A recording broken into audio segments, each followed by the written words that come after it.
Joo, tällä videolla mä esittelen, miten IDAISissa muokataan primäärijärjestelmää, eli siis sitä energiajärjestelmää, joka siellä on oletuksena, niin miten siihen saadaan erilaisia vaihtoehtoja mukaan. Miten otetaan esimerkiksi lämpöpumppuja, aurinkokeräimiä, aurinkopaneeleita, miten varaajia ja niin poispäin, niin miten sellaisia saadaan muokattua sinne IDAISiin sitten mukaan. Mulla on tässä tällainen IDA-keissi aloitettu, ihan ne niin kuin oletusarvot. Ja oletuksenahan täällä on tämä primäärijärjestelmä tämän näköinen, että siellä on ihan tämmöiset niin kuin tavalliset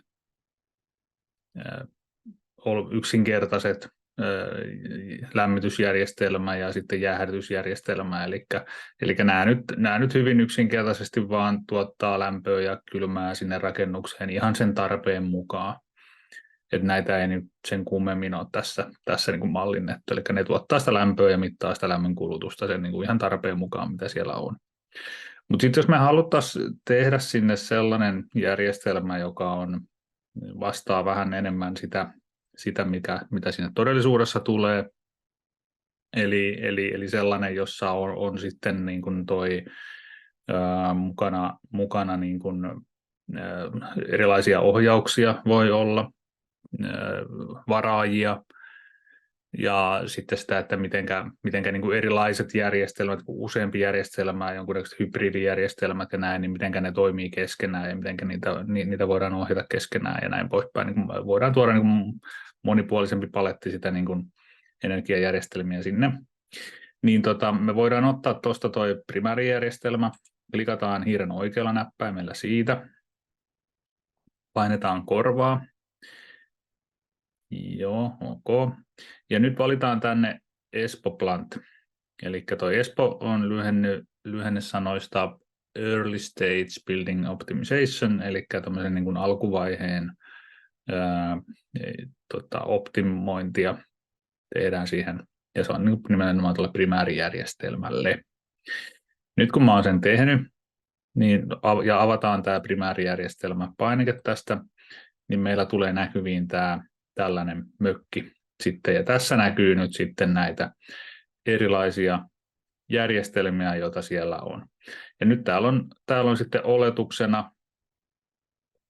oletuksena tällaiset järjestelmät, eli siellä on tämmöinen niin sanotusti pelkästään tämmöinen top-up heating, eli tällainen niin kuin tavallaan lisälämmitys, mutta nythän oletuksena täällä ei ole base heatingia, eli peruslämmitystä, niin täällä on pelkästään tämä lisälämmitys, se on oletuksena kaukolämpö täällä, ja tähänhän voidaan tietysti sitten vaihtaa vaikka sähkö, että jos se järjestelmä toimii sähköllä, näin poispäin.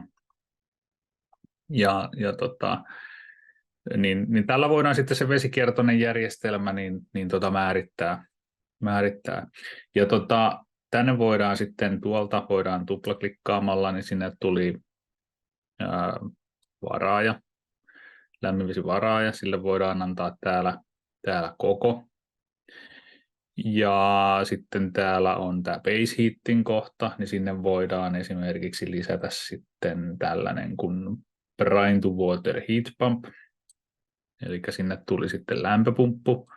Ja lämpöpumpulle voidaan sitten täällä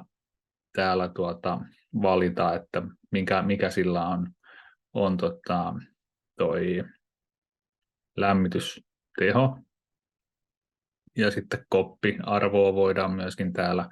Ja sitten näitä ihan tällaisia niin kuin mitoitusolosuhteita voidaan täällä sinne sitten sille syöttää sitten, jos halutaan. Eli jos tiedetään meidän siitä lämpöpumpusta tollaisia, niin voidaan ne arvot sinne myös syöttää. Eli tuossa on niin kuin se lämpöpumpun tavallaan se kompressoriyksikkö, joka sitten niin kuin voidaan sinne laittaa. Ja energiamittari sieltä nyt oletuksena tulee sitten sähkölämmitykseen, mutta tätähän voidaan sitten muuttaa, jos halutaan vaikka mittaroida erikseen sitä jollekin toiselle mittarille, niin voidaan tehdä sille sitten oma mittarinsa myöskin. No sitten tämä base heating, tämä tarvitsee tuon lämmön lähteen, eli sinne voidaan laittaa ground source borehole loop, eli sitten sinne tuli lämmönlähteeksi lämpökaivot. Tuossa voidaan laittaa reikien lukumäärä, reikien pituus per reikä voidaan antaa sinne. Ja niissähän nyt on sitten tietyt oletukset, mitkä täällä IIDassa on sisäänrakennettuna, että millä oletuksilla se sitten niin kuin niitä laskee. No sitten jos ei meillä olekaan maalämpöä, meillä olisikin vaikka ilmavesilämpöpumppu, niin sitten tänne voidaan lisätä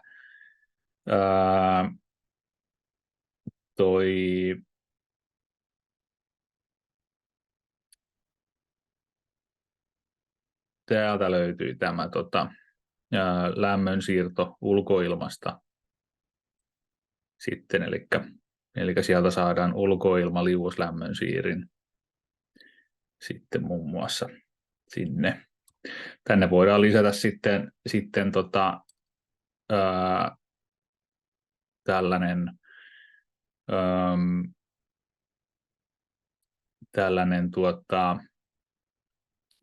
ilmanvaihdon lämmön talteenotosta saatu lämmön talteenotto myöskin.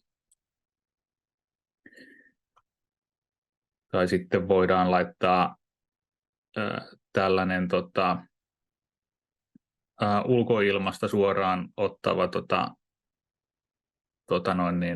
lämpöpumppu tänne paikalleen ja käytellä sitä tuolla tavalla.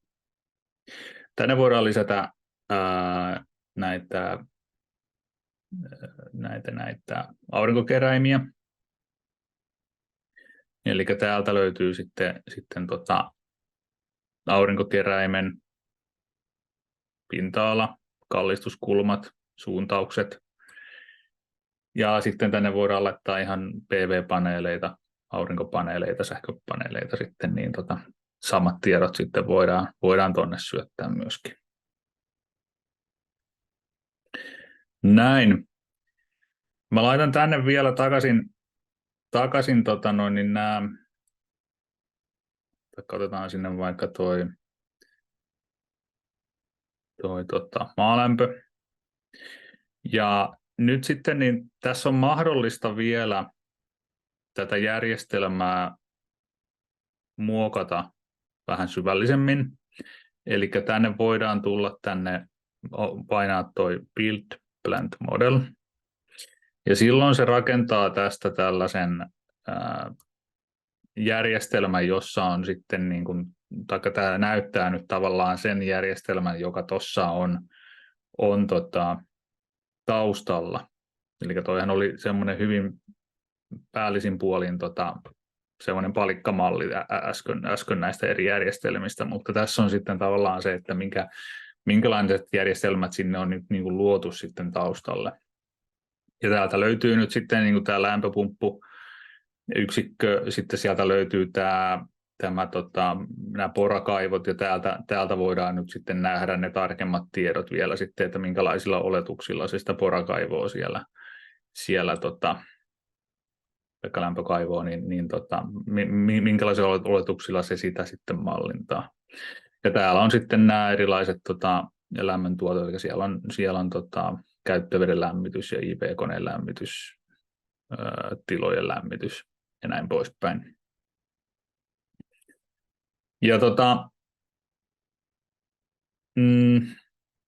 voi olla parempi niin, että ei ehkä mennä tänne sotkemaan, koska täällä tietysti on, jos ei tunne sitä, että millä tavalla tätä rakennetaan, niin täällä ei välttämättä kannata käydä tekemässä kovin paljon muutoksia, koska sitten se tavallaan, että jos se malli ei toimi, niin sitten sen metsästäminen sen jälkeen, että mistä se kiikastaa täällä, niin sen voi olla jossain määrin hankalaa. No, mä sen saa tuosta sitten vielä palautettua tähän tähän tilaan näin.